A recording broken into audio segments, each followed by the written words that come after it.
So how can you enable two-step verification to prevent hacking into your WhatsApp account? You can take a look at this very note here and screenshot it or post it to understand the steps in which you can do that.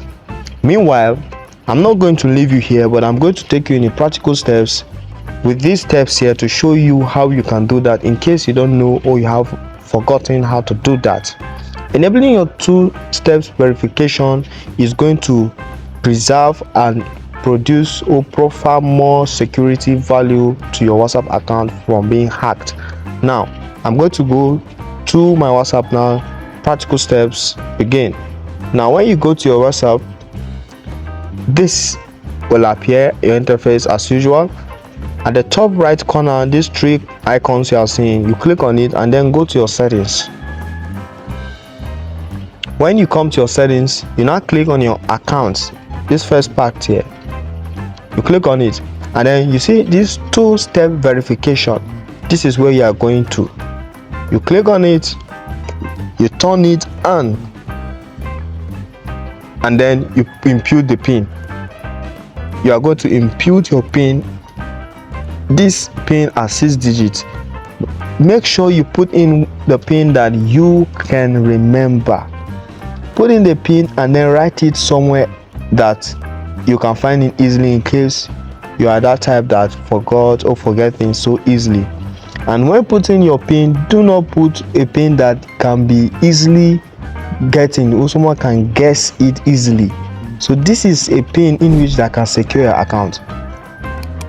Why putting this? Because anyone that's trying to log into your WhatsApp account in another device, that person cannot have access to it without this verification PIN. Or if you want to make use of your WhatsApp account in another device yourself, you cannot have access to the account without you putting this. When you put in your verification PIN, then it's gonna open, you have access to it. So I'm going to put the PIN, but I'm going to close it.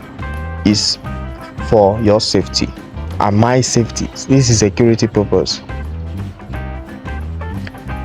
And when you put it, you confirm it again. Good. And after you've put in, now save. You see, PIN set. My verification is now set. And then when you come to this email address, this is where you can add up your email. Very essential. Make sure you do that. This is how you set your two-step verification. It's gonna prevent your account from being hacked. Hope you find this helpful. Don't forget to give a like to this video and leave in your comments if you have known this before, or if this has been your question, what you have been seeking for, and subscribe for more. Thank you for watching. Do not forget to subscribe. It's another way of supporting me and making YouTube to push my content more to wider space of people or audience. Thank you so much. See you in another video.